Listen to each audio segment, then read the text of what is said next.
G'day, g'day. How are we all going? Good, good. It's wet, it's cold. It's about 7 degrees here, and it's been raining for about 4 hours. It rained reasonably heavy for Adelaide. I know some of you guys would get a lot heavier rain than us, but I'd say we probably got 7 or 8 mil in the last few hours. It's quite muddy. Oh, just ran into the machine. And yeah, there's still stuff going on. Have a look at this. So I've got this half done. Then the rain tipped down. The digger ran out of fuel, so I've got to refuel that. I've got 20 litres of fuel in the ute, just stand in the shed, and I'm going to pull that out and I'm going to put it, g'day Grace, gate's working good, needs a bit of adjustment, going to put it in here, just trying to avoid this mud.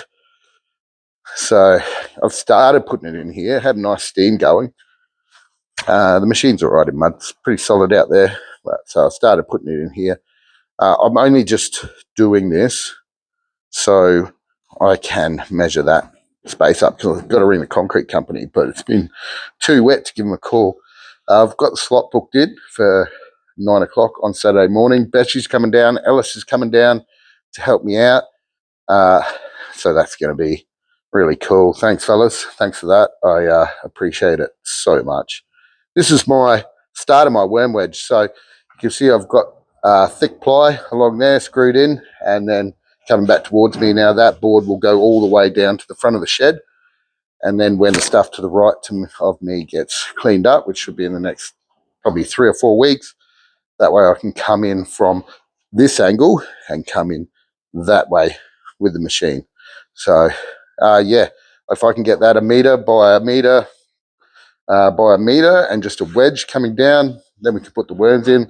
The worms are going really, really well. I won't show you because it's not that exciting, but yeah, they're going really, really well. I saw one that was about 4 inches long and pregnant as the other night, so moving them together has really, really worked.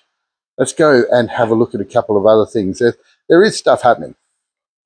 So I dig that out, and the space is going to be about 2.6 metres by 2.4 metres, and then we'll go 1.2 high and split it into 2 bins. The depth of that is 370 mil. I got the laser level on it before, so I'm going to have to fill that up. I'm giving measurements because I know Ellis is watching this and he'll want to know, and I know Besh is watching it and he'll want to know. So yeah, so see that piece of wood on the ground there? I had the laser level set up on it, and from the middle of that flat to the bottom is 370 mil. So I'll get rock and I'll probably fill that middle up to 200 mil. But yeah, it's still a fair bit of concrete because we're going to have to build it up to probably 70 mil on either side. So we'll go 70 mil at the top, down to 300 mil or 200 mil, and back up to 70 mil, and try and make it flat, and it'll drop 20 mil to the front. And I think maybe put a drain in that with a pipe that goes down here into the backyard, into the swale. So when it rains, if we get any runoff, compost water runoff, it'll go down there and it'll go into the garden. Let's go and have a look at the garden, shall we? She's wet. The swales are working, I think.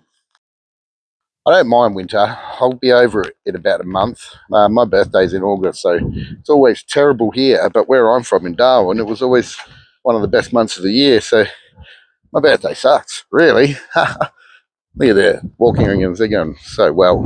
And this daisy here is probably going to get too big, way too big, but that's all right. We'll keep trimming it. See if you can see all the garlic through there. The hard neck is growing way better than the soft neck, and I've planted 4 elephant garlic in here and they haven't grown at all. So I think they're a subtropical garlic, so maybe they didn't like being grown in the winter here. It's always pretty wet, it doesn't dry out. More garlic, there we go. And the girls, I really wanted to work on that gate today, but you know, if I can't work out there, I probably can't do any work in here, which is unfortunate, because I really want to let these girls out for a run, but I really don't trust Grace, and I'm not going to risk it anymore. Remember I told you I had 2 potatoes? Well, there's the other one, and they're both going quite well, so that'll be interesting to see how they go over winter, especially in this soil. I mean, it's just dirt, really. but I will give them a bit of fertiliser because potatoes are quite hungry plants. So I might do that today, actually. Guava's still alive. It's turned purple, but it's surviving. Let's have a look at this swale, see how it's going. Nah, it was earlier, a little bit. That top one was going all right. But yeah, must be soaking in. Getting down into the water table and getting a whole heap of natural water storage. Ironically, I've got a rain gauge that I bought today. Rain cup, I guess, rain gauge. And it is too wet to mount it. So we'll see how we go. I think we get less rain here than they do down in town. If you can see in the middle there, past the broadbean, it's a warrigal green, and it loves winter.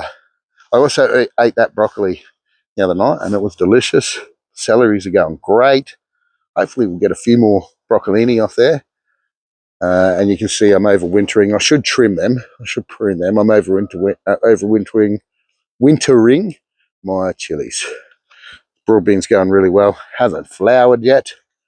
I've been doing stuff actually a little bit down the front with that other big compost heap. So let's go and have a look at that. And then I'll let you guys go. Well, that gate's slung open with the wind. Gets windy up here.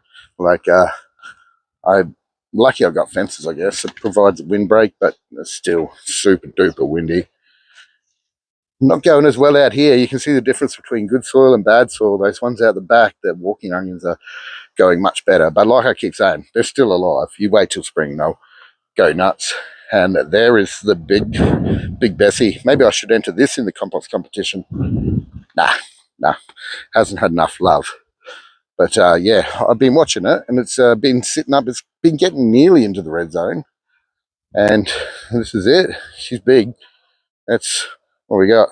3.5 by 1.5 by 2.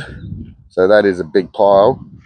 And Leah is home, driving past the beer bush, and has to stop because the puppy is happy to see her. So come on, Grace, look out. Anyway, on that note, guys, I'm going to go and say g'day to my wife. Oh, she's a bit stuck, and I'll see you soon. Have a lucky day. Have a lucky week. Bye now. So I did this after the video. I just want to say a massive thank you to Beshi and Ellis from the Jackson 4. Beshi's channel is the Beshi's Bees, and his compost sucks, but he's a legend. Thank you so much. I've got heaps of knowledge from Ellis, and he is a genius from what I can tell. Thanks, guys. Thank you so much. See you soon.